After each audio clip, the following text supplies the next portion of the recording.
नमस्कार, good evening. Money गुरु में आपका स्वागत है। मैं हूं आपकी होस्ट पल्लवी वर्मा। आज बातचीत करेंगे लोन पर, यानी लोन से जुड़े हुए सवालों को आज हम शामिल कर रहे हैं। आइए एक नजर डालते हैं किन सवालों को हमने चुना है। पिछले हफ्ते हमें कई सवाल ईमेल के जरिए और साथ ही SMS के जरिए मिले हैं, लेकिन एजुकेशन लोन से जुड़े हुए काफी सारे सवाल मिले हैं, इसलिए कई सवाल हमने एजुकेशन लोन से जुड़े हुए लिए हैं। साथ ही अगर आप नॉटिकल साइंस में डिप्लोमा लेने की सोच रहे हैं तो लोन आपको मिलेगा या नहीं, ये भी जानेंगे एक्सपर्ट से।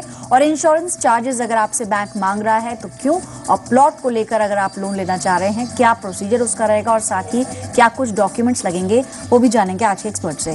हमारे इस चर्चा में बलवंत जैन हमारे साथ जुड़े हैं, CFO अपनापैसा.com। बलवंत जी, बहुत बहुत स्वागत है कार्यक्रम में। धन्यवाद। चलिए शुरुआत करते हैं सवाल जवाब के सिलसिले की। सबसे पहले दर्शक हैं महावीर सिंह, आगरा से मौजूद है। नमस्कार महावीर जी, गुड इवनिंग। महावीर जी, आप सुन पा रहे हैं? शायद आप कहीं बाहर हैं, लेकिन मैडम सुन रहा हूं। जी नमस्कार जी, आपने SBI से किसी लोन की बात की थी, बताएं पूरी प्रॉब्लम। आपने बताया कि आपका लोन अकाउंट क्लोज हो गया है। एग्जैक्टली क्या बातचीत हुई है आपकी और बैंक अधिकारी के बीच में? मैडम, अपनी बेटी के लिए मैंने B.Ed के लिए एजुकेशन लोन लिया था और उसकी रेगुलर EMI पे किया था मैंने जी। तो रेगुलर EMI जब पेमेंट करते हैं तो उसके बाद में हमें 1% की रिबेट मिलती है इंटरेस्ट में। वो रिबेट के लिए मैंने बैंक से बात किया तो वो बोले कि आपका अकाउंट बंद हो गया, इसलिए रिबेट नहीं मिल पाएगा। ठीक है, जितनी डिटेल्स महावीर जी आपने हमें दी उसके आधार पर हम एक्सपर्ट से जानने की कोशिश करते हैं कि ऐसा क्यों हुआ है या अब क्या कुछ विकल्प आपके पास हैं। फोन लाइन आप डिस्कनेक्ट ना करें, बने रहे हमारे साथ, इस वक्त लाइव हैं। बलवंत साहब, जितनी इन्फॉर्मेशन उन्होंने दी है, इनका लोन अमाउंट काफी छोटा था, इसी कारण से काफी जल्दी पूरा रीपेमेंट हो गया है। ऐसे में 2012 का क्योंकि ये लोन है, अब ऑलरेडी 2014 चल रहा है, क्या सलाह आप इनको देंगे कि जो बैंक ने इनको बोला है कितना सही है? क्या कुछ कंप्लेंट की जा सकती है? देखिए महावीर जी, ऐसा है, मेरे को ऐसा लग रहा है कि आपने जो EMI पेमेंट की है वो शायद आपका कोर्स पूरा, जो मॉरेटोरियम पीरियड पूरा होने के बाद में की होगी, क्योंकि नॉर्मली जो EMI है वो बाद में ही शुरू होती है। और ये जो 1% का जो इंटरेस्ट का जो बेनिफिट मिलता है, सब्सिडी मिलता है, वो अगर आप जो आपका मॉरेटोरियम पीरियड है, जब आपकी पढ़ाई चालू होती है और तभी अगर आप लोन को सर्विस करते हो, इंटरेस्ट का सर्विस करते हो, तो मिलता है। और नॉर्मली क्या मतलब, जब ये जो इंटरेस्ट का सब्सिडी है वो इनबिल्ट ही होता है। जब आप अगर मॉरेटोरियम पीरियड में अगर आप लोन को सर्विस कर रहे हो तो बैंक आपका जो इंटरेस्ट है वो 1% कम करके ही आपको चार्ज करेगा। तो आप जहां से आपने लोन लिया था वहां अप्रोच कर दीजिए, उनको बोलिए कि जो मेरा रेट ऑफ इंटरेस्ट स्टिपुलेटेड था और आपने जो रेट ऑफ इंटरेस्ट चार्ज किया है वो सेम है, तो फिर आप उनको कह सकते हैं कि आपने मेरे को जो 1% का जो सब्सिडी एप्लीकेबल है वो नहीं दिया है। और अगर आपको लगता है, आप खुद भी कैलकुलेशन कर सकते हैं कि आपको 1% का उसमें इंटरेस्ट का रेट में सब्सिडी मिला है या नहीं मिला। अगर नहीं मिला है तो आप बैंक को रिटर्न में कंप्लेन कर दीजिए जी। फिर वहां से अगर आपको उचित समाधान नहीं होता है या जवाब ही नहीं आता है तो जो उनका बैंक का नोडल ऑफिसर है वहां कंप्लेन कर दीजिए। फिर वहां उसके बाद में आप 4 हफ्ते तक जवाब आने का इंतजार कीजिए, और अगर जवाब आ जाता है और आप अगर उससे भी संतुष्ट नहीं है तो जो बैंकिंग ओम्बड्समैन है वहां पे आप कंप्लेन कर सकते हैं। पर मुझे नहीं लगता कि बैंक ने आपको जो इंटरेस्ट का सब्सिडी है वो जो रेट इंटरेस्ट सर्विस के दौरान नहीं दिया होगा। आप वेरीफाई कर लीजिए आपका जो सैंक्शन लेटर वगैरह है और आपने कभी पैसा कितना उठाया, और आप खुद कैलकुलेशन कर सकते हैं, तो आपको पता लग जाएगी आपको सब्सिडी मिली है या नहीं मिली है। अगर नहीं मिली है तो आपको निश्चित रूप से कंप्लेन करना चाहिए। चलिए, यानी कि 2 चीजें यहाँ पर इंपॉर्टेंट, पहले तो आप अपने एंड से चेक करें कि क्या, क्योंकि आपका अमाउंट बहुत छोटा है, जैसे आपने खुद भी कहा अपनी मेल में, तो पहले आप कैलकुलेट करें कि ब्याज क्या पता आपको मिला हो, एक बार उसको कैलकुलेट कर लें। अन्यथा आप बैंक के ब्रांच मैनेजर से बात कर ही चुके हैं, इसलिए नोडल ऑफिसर से मिलें, और उसके बाद अगर वहां से संतोषजनक जवाब नहीं मिल रहा है तो बैंकिंग ओम्बड्समैन के पास जाने का एक विकल्प मौजूद है। वेबसाइट आपको हमने स्क्रीन पर बताई है। फिलहाल हमारे साथ श्रीनिवास हैं, गुड़गांव से मौजूद हैं फोन लाइन पर। नमस्कार श्रीनिवास, गुड इवनिंग। प्लॉट के बारे में आपको जानना चाह रहे हैं, ये बताएं कि ये अथॉरिटी का प्लॉट है या आप किसी से खरीदने जा रहे हैं? किसी से खरीदने जा रहा हूँ जी। क्या बजट लेकर चल रहे हैं? हाँ मैम, करीब 12 लाख का बजट है। तो 40/50 का है, मतलब करीब 2000 स्क्वायर फीट का है। ओके। तो मैं ये इन्वेस्टमेंट पर्पज के लिए खरीदना चाह रहा था, तो मुझे जानना था कि लोएस्ट इंटरेस्ट रेट कौन सा मिलेगा मुझे, कौन से बैंक। एक बात और बताएं श्रीनिवास कि ये जो प्लॉट आप खरीदेंगे, आप इस पर कंस्ट्रक्शन करने वाले हैं या फिर आप, क्योंकि आपने बोला इन्वेस्टमेंट पर्पज के लिए है, तो as a piece of land इसको आप रखेंगे या इस पर कुछ घर बनाने का या किसी कमर्शियल प्रॉपर्टी? मैं ये सोच रहा हूँ मैम, प्लॉट ही रहेगा, बाद में मैं सेल ऑफ करने का सोच रहा हूँ मैम। ठीक है, बलवंत साहब, जैसा इन्होंने कहा है कि इंडिविजुअल से ये खरीदेंगे, क्या ये ऑथराइज्ड जो प्लॉट्स होते हैं, चाहे वो डीडीए का हो या फिर किसी भी अथॉरिटी का, उससे कुछ डिफरेंट होगा प्रोसीजर? और जैसा ये जानना चाह रहे हैं, क्या कुछ दस्तावेज इसमें लगेंगे? देखिए श्रीनिवास जी, कि आप जैसे जो प्लॉट खरीदना चाहते हैं वो इंडिविजुअल से खरीदना चाहते हैं, तो नॉर्मली जो लेंडर्स हैं, बैंक्स हैं, वो प्लॉट के लिए लोन देने में इतनी जागरूक मतलब उत्साहित नहीं होती है, तो आपको वैसे भी प्लॉट लोन मिलना मुश्किल है। अगर आप कोई अप्रूव्ड अथॉरिटी वगैरह है या जो डेवलपर है जो वहाँ बैंक से अप्रूव्ड है उनसे खरीदते हैं तो आपको प्लॉट का लोन मिल सकता है। और प्लॉट का लोन देने के लिए भी बहुत कम लिमिटेड चॉइसेज है आपके पास में। जैसे आपको HDFC लिमिटेड दे सकती है, ICICI दे सकती है या LIC हाउसिंग फाइनेंस दे सकती है। पर अगर आप प्लॉट का लोन लेना चाहते हैं तो उसमें जैसे नॉर्मली रेट ऑफ इंटरेस्ट भी आपको ज़्यादा पेमेंट करनी पड़ेगी। जो आपका खुद का मार्जिन मनी है वो भी आपको ज़्यादा है। जैसे होम लोन में आपको आप मार्जिन मनी 20% है, इसमें आपका मार्जिन मनी 30 से 40% के आसपास हो जाएगा। तो जैसे आप बता रहे हैं कि आपको 12 लाख का वाला प्लॉट लेना है, तो आपको जो लोन है वो 7,20,000 से लेके 8,40,000 तक का मिल जाएगा। जो अपना 70% 7% जो आपको खुद का वो लोन मिल सकता है, बाकी का आपको मार्जिन देना पड़ेगा। और जैसे आप कह ही चुके हैं कि आपको इस पे कंस्ट्रक्शन नहीं करवाना है तो आपको तो प्लॉट लोन ही मिलेगा। पर जो दूसरे व्यूअर्स हैं उनकी जानकारी के लिए मैं बताना चाहूँगा कि अगर आप चाहते हैं कि अभी आप प्लॉट खरीद लें और रीजनेबल टाइम में अगर आप उस पर कंस्ट्रक्शन करना चाहते हैं 1-2 साल में, तो आप बैंक को अप्रोच करिए आप उस कंपोजिट लोन के लिए। तो कंपोजिट लोन होम लोन की शर्तों पर ही मिल जाता है आपको, तो आपको जो टैक्स बेनिफिट है वो भी मिल जाएगा। और जो कंपोजिट लोन की जो अमाउंट है उसमें आपका जो प्लॉट की कॉस्ट है और जो कंस्ट्रक्शन कॉस्ट है वो दोनों शामिल हो जाती है। जी, तो श्रीनिवास जी, जो इन्फॉर्मेशन अभी बलवंत साहब ने दी है टैक्स छूट को लेकर, उससे आप कंफ्यूज ना हो। अगर आप कंस्ट्रक्शन करते हैं तो आप इसको as a home loan consider किया जाएगा और जो भी उसकी प्रिंसिपल और ब्याज पर छूट लगती है 80C और 24B में, वो आप ले पाएंगे। लेकिन क्योंकि आपने बोला कि इन्वेस्टमेंट आप कर रहे हैं तो क्या कुछ डॉक्यूमेंट्स है वो स्क्रीन पर रन हो रहे हैं। फिलहाल हमारे साथ रिकेश कुमार सिंह बिहार से जुड़े हैं फोन लाइन पर। नमस्कार Rikesh, good evening. And first of all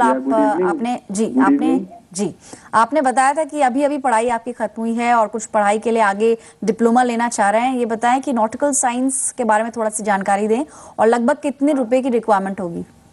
अच्छा, ये लोन मुझे एजुकेशन लोन के लिए चाहिए था, वो 450 के लिए 4,50,000। ओके, ठीक है। और जो ये कोर्स है इसके बारे में थोड़ा हमारे दर्शकों को भी बताएं। हाँ, ये DNS की कोर्स है, डिप्लोमा इन नॉटिकल साइंस। ये 1 साल की कोर्स होती है जी।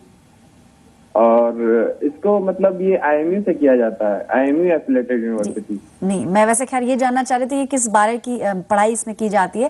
खैर आपने पूछा है कि बैंक से आपको लोन कितना मिलेगा और किस ब्याज दर पर मिलेगा, तो हमारे साथ एक्सपर्ट है बलवंत जैन, बताएंगे आपको कि ये जो कोर्स है क्या ये भी उन तमाम कोर्सेज के अंडर आता है जिसके ऊपर लोन मिलता है। और क्योंकि आपकी लोन की रिक्वायरमेंट 4.5 है, तो बलवंत साहब बताएं क्या कुछ इसमें डॉक्यूमेंट्स लगेंगे। And most importantly IMU university ये बता रहे हैं और हालांकि इसकी कई सारी ब्रांचेस है, पर ये पुणे में एडमिशन लेना चाहते हैं। क्या ये मान्यता प्राप्त है और इसमें आसानी से लोन मिल जाएगा? देखिए रिकेश जी, ऐसा है, जहाँ तक मेरी जानकारी है, आपको जो ये नॉटिकल साइंस का जो डिप्लोमा करना है वो अप्रूव्ड कोर्स है। तो आपको जो इंडियन बैंकर एसोसिएशन के जो मेंबर्स हैं वो बैंक से आपको ये लोन मिल जाएगा। परंतु मेरा सुझाव रहेगा कि आप जहाँ से ये कोर्स करना चाहते हैं वहाँ अप्रोच कर रही है और उनसे पूछ लीजिए कि कोई बैंक, स्पेसिफिक बैंक के साथ इनका टाई अप है क्या, तो आपको ये थोड़ी ज़्यादा सहूलियत हो जाएगी। अच्छा, ये कोई भी एजुकेशन लोन देने के पहले लेंडर है ना, वो आपका एकेडमिक रिकॉर्ड वगैरह देखेगा, आपकी जो बेसिक KYC है, आपकी जो proof of identity, proof of residence वगैरह डिमांड करेगा। और इसके अलावा आपका जो कोर्स करना चाहते हैं वहाँ पे आपका एडमिशन हो गया या नहीं हो गया, मतलब अगर आपका कंफर्म एडमिशन हो गया तो ही आपकी एप्लीकेशन प्रोसेस होती है। और PSU बैंक उसमें एक्टिव है, तो PSU बैंक आपको जो एप्लीकेशन है उन्होंने ऑनलाइन रख रखी है, तो आप ऑनलाइन भी अप्लाई कर सकते हैं। आपको चूंकि लोन 4.5 लाख का चाहिए, 4 लाख तक का तो लोन अगर आपको चाहिए तो आपको पेरेंटल इनकम वगैरह भी कंसीडर नहीं करते हैं। हाँ, आप बैंक इंसिस्ट कर सकता है कि आपके पेरेंट जो है उस एप्लीकेशन में गारंटर बन जाए। तो अगर आप जो लोन अमाउंट है वो रिड्यूस कर सकते हैं, तो आपको अगर पेरेंट्स की इनकम वगैरह भी नहीं सफिशिएंट है तो भी कोई प्रॉब्लम नहीं आनी चाहिए मेरे हिसाब से लोन मिलने में। और ये लोन में जैसे जो मॉरिटोरियम है वो तभी आपको इंटरेस्ट सर्विस करने की जरूरत नहीं होती है। और मॉरेटोरियम जो है वो आपका कोर्स कंप्लीट होने के 1 साल बाद में या आपको नौकरी मिलने के 6 महीने बाद में, मतलब ये जो पीरियड में से जो भी पीरियड पहले आ जाता है तब फिर आपको ये आपका जो लोन है वो सर्विस करना शुरू करना पड़ेगा, भले आपकी नौकरी लगी हो या नहीं लगी हो। जी, यानी कि एक अहम बात यहाँ पर बताई हमारे एक्सपर्ट ने कि आप जरूर चेक कर लें इंस्टीट्यूट के एंड से कि क्या उनका कोई टाई अप है जिससे लोन मिलने में आपको आसानी होगी। और क्योंकि आपका जो अमाउंट है 4 लाख से ज्यादा है, शायद सिक्योरिटी की बात करे बैंक या फिर गारंटर बनाने की बात रखे आपके सामने, तो आपके पेरेंट्स जो है को बोरोवर बन सकते हैं और आप अपना लोन के लिए अप्लाई कर सकते हैं। फिलहाल एक ब्रेक लेते हैं। आपको फिर से बताएं कि किस तरह सवाल आप भेज सकते हैं इस शो में। आप हमें ईमेल करें या SMS कर सकते हैं, कर्ज लिखकर स्पेस देकर अपना सवाल भेजें 57575 पर, या फिर ईमेल आप हमें करें इस पते पर। याद रखें अपना मोबाइल नंबर उसमें जरूर मेंशन करें। हमारी टीम आपसे संपर्क करेगी और आपका सवाल अगले हफ्ते के शो में लिया जाएगा।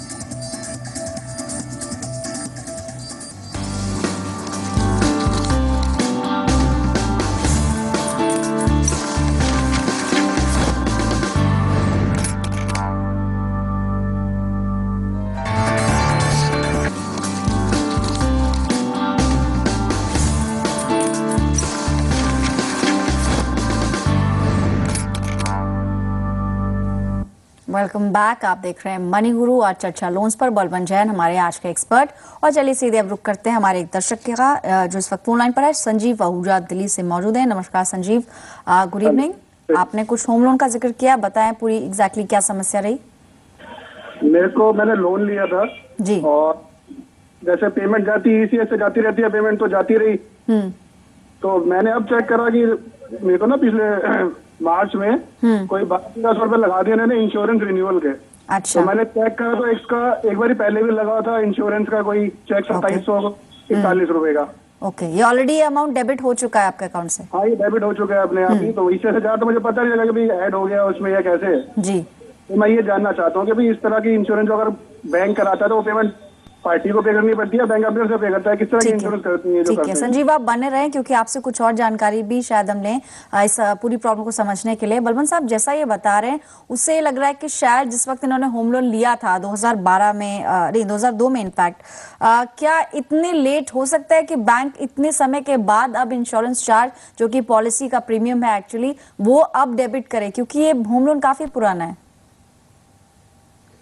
पल्लवी, मेरे को ऐसा लग रहा है कि जब इन्होंने लोन एप्लीकेशन फॉर्म साइन किया होगा वहां पे जैसे ऑटोमेटिक होगा कि भाई इंश्योरेंस भी मेरे को लेना है, तो उन्होंने वहां पर टिक कर दिया होगा या कैंसिल नहीं किया होगा। और ये जो इंश्योरेंस का जो चार्ज आया है वो शायद इनको अभी ध्यान में आया है। तो हो सकता है कि इतने साल ध्यान में नहीं आया हो, क्योंकि बाद में नॉर्मली बैंक इंश्योरेंस नहीं लेती है। जब आप लोन लेते हैं, होम लोन लेते हैं, उसके साथ साथ ही इंश्योरेंस लेते हैं। परंतु अगर ऐसा नहीं है तो निसंदेह जो आपका इंश्योरेंस का जो डेबिट हुआ है वो आपकी सहमति के बिना हुआ है। और जो बैंक का जो कोड ऑफ कंडक्ट है कस्टमर्स के लिए, उसमें उन्होंने क्लियर कट लिखा है कि आपसे जबरदस्ती नहीं की जाएगी या आप टाइप नहीं किया जाएगा कि भाई आप इसी कंपनी से इंश्योरेंस वगैरह। बलवंत साहब, इनसे इनफैक्ट हम जान लेते हैं कि क्या इन्होंने बैंक से ये पूरी मसला सुलझाने की कोशिश की है। संजीव, क्या आपने बैंक मैनेजर से मिलके ये पूरी बातचीत की है उनसे कि आपसे जो भी आपके अकाउंट से पैसे कटे हैं, क्योंकि लोन आपने बहुत पहले लिया, अगर बैंक को इंश्योरेंस बेचना था तो वो उसी वक्त बेचती। आपने इस बारे में कुछ क्लियर कट उनसे बातचीत की है? नहीं, मैंने कल उनसे इतना ही पूछा था कि भाई ये पैसे कैसे लगा, तो उन्होंने कहा इंश्योरेंस के लगे, ये आपने पे करने होते हैं। मैं कैसे लगा, तो मेरे को नॉलेज नहीं है। और ना आपके पास इसके कोई दस्तावेज हैं, कोई डॉक्यूमेंट्स भी नहीं है इंश्योरेंस पॉलिसी? डॉक्यूमेंट्स नहीं है इसके लिए। ठीक है, ना मुझे कोई बैंक ने प्रोवाइड करे। चलिए जी, तो चलिए बलवंत साहब, जैसा आप बता रहे हैं कि क्योंकि बैंक ने इनको इन्फॉर्म नहीं किया था और जिस वक्त का ये लोन है तब से अब लगभग 12 साल हो चुके हैं इस लोन को देखा जाए तो 2002 से। अगर अब बैंक ये काट रहा है और इनको ये इन्फॉर्मेशन भी नहीं दे रहा है तो ये सीधे सीधे कंप्लेन कर सकते हैं। चलिए, इस वक्त हमारे साथ एक और दर्शक है। उम्मीद है संजीव कुछ यहाँ पर सोल्यूशन जरूर निकला होगा, लेकिन वक्त काफी कम है इसलिए एक और दर्शक का सवाल ले रहे हैं। साहिल सांगवान हरियाणा से मौजूद है। नमस्कार Sahil, good evening. Good evening ma'am. जी, एजुकेशन लोन के बारे में आप कुछ जानना चाह रहे, थोड़ा विस्तार से बताएं। मैम, मेरे को तो बस यही पूछना था कि एजुकेशन लोन लिया था मैम, उसकी जैसे 3,30,000 रुपए का एजुकेशन लोन लिया था। ओके। और उसकी 3 टैक्स लिस्ट कम है, अराउंड 1,50,000 रुपीज। ओके। तो सर मैं ये पूछना चाह रहा था कि मैं अभी जैसे इंटरेस्ट उसका लग रहा है अभी जो रुपये ले रहा हूँ, तो उसका अभी क्लियर करूँ या लास्ट में बाद में कोई सब्सिडी वगैरह मिलेगी? ठीक है, बहुत अच्छा सवाल आपने पूछा है। साहिल आप बने रहे फोन लाइन पर। बलवंत साहब मतलब कंसर्न है ये इसके ब्याज को लेकर, क्योंकि बात भी इनकी जायज है। ये कहना चाह रहे हैं कि मैं हर साल ब्याज चुकाऊं या फिर एक साथ चुकाऊं, और ये जो सब्सिडी है, क्योंकि जो अनाउंसमेंट हुई 2009 से पुराने लोन्स की, हालांकि इनका लोन अभी हाल फिलहाल का है, जैसा इन्होंने बताया कि 4 साल का लोन लिया है और अब ये सेकेंड ईयर में आए हैं, यानी 1 साल ही हुआ है इनके लोन को। अगर ये सारा ब्याज एक साथ चुकाते तो ये सब्सिडी का फायदा कैसे ले पाएंगे? देखिए पल्लवी, 2 चीजें हैं कि एक तो जैसे ये इन्होंने इनका पढ़ाई चल रहा है और उस दौरान अगर ये लोन सर्विस करते हैं तो वो जो 1% का इंटरेस्ट में जो सब्सिडी मिलता है वो इनको मिल सकता है, अगर ये मॉरेटोरियम पीरियड के दौरान अगर ब्याज चुकाते हैं तो। इसके अलावा दूसरा जो है बेनिफिट है वो गवर्नमेंट एजुकेशन लोन पे जो सब्सिडी देती है, जो मॉरेटोरियम पीरियड का जितना भी इंटरेस्ट होता है उस पर गवर्नमेंट आपको रिएम्बर्स करती है।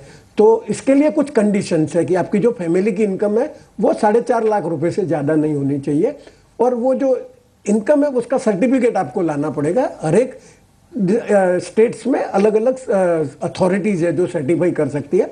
आप आपके बैंक को पूछ सकते हैं कि अपने स्टेट में कौन अथॉरिटी है जहां से आपको सर्टिफिकेट लाना पड़ेगा।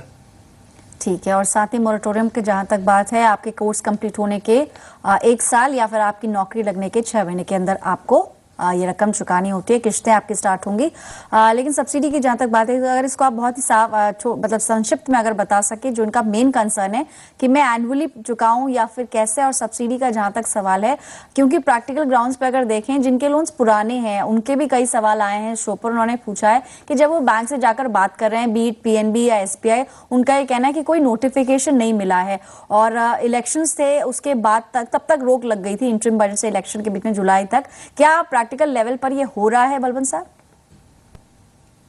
नहीं, प्रैक्टिकल लेवल का तो पल्लवी मुझे आइडिया नहीं है, पर वो बैंक को अप्रोच कर सकता है, क्योंकि अगर इलेक्शन कमीशन ने इंप्लीमेंटेशन पे रोक लगा दी तो जैसे ही इलेक्शन के रिजल्ट अनाउंस हो गए तो वो जो रोक है वो अपने आप हट जाती है। तो वो रोक तो मेरे हिसाब से अपने आप से हट गई होगी। वो बैंक को अप्रोच कर सकते हैं कि भाई ये जो इंटरेस्ट की जो सब्सिडी वो मार्च 2009 के पहले के जो लोन्स थे और जिनकी लोन आउटस्टैंडिंग है 31 दिसंबर 2013 तक की, तो अगर उस दिन लोन आउटस्टैंडिंग है तो ही उनको बेनिफिट मिलेगा। तो वो जहां से लोन लिया है वहां अप्रोच कर सकते हैं और उनको सीधा एप्लीकेशन कर देना चाहिए। एक बात मैं और बताना चाहूंगा कि हर साल का जो आपका इनकम सर्टिफिकेशन करना जरूरी है। अब वो पुराने इतने साल का इनकम का सर्टिफिकेशन नहीं हो पाएगा, तो आईबीए ने एक सर्कुलर दिया है कि जब लोन एप्लीकेशन किया था उस टाइम जो फैमिली की इनकम आपकी दी हुई है वो आप कंसीडर कर सकते हैं आपकी एलिजिबिलिटी के लिए, कि अगर 4.5 लाख से कम है तो आप एलिजिबल है सब्सिडी के लिए, वरना आपकी एलिजिबिलिटी नहीं बनती है। जी, और इसमें कुछ 4-5 कंडीशंस हैं जिसके तहत आपको छूट मिलती है। लोन आपका कितना पुराना है, प्लस आपकी फैमिली की इनकम कितनी है, ये सब बातों का इसमें गौर किया गया है। वो आप गौर कर सकते हैं। ये सब बातें हम आपको स्क्रीन पे ग्राफिक्स के जरिए भी बता रहे हैं। हमारे एक्सपर्ट ने भी आपको राय दी। उम्मीद है कि कुछ सोल्यूशन यहाँ पर जरूर निकलेगा और आपकी समस्या हल होगी। चलिए फिलहाल इतने ही सवाल आज हम मनी गुरु में शामिल करेंगे। बलवंत साहब का बहुत बहुत शुक्रिया जी बिजनेस को अपना कीमती समय देने के लिए। और अपने दर्शकों को बता दें जाते जाते किस तरह आप सवाल भेज सकते हैं हमें। आप हमें ईमेल करें या SMS करें, कर्ज लिखकर सवाल भेजें 57575 पर। याद रहे ईमेल करते समय मोबाइल नंबर जरूर मेंशन करें। हमारी टीम आपसे संपर्क करेगी और अगले हफ्ते के शो में आपका सवाल शामिल करेगी। चलिए फिलहाल मनी गुरु से इतना ही, हमें दीजिए इजाजत। नमस्कार।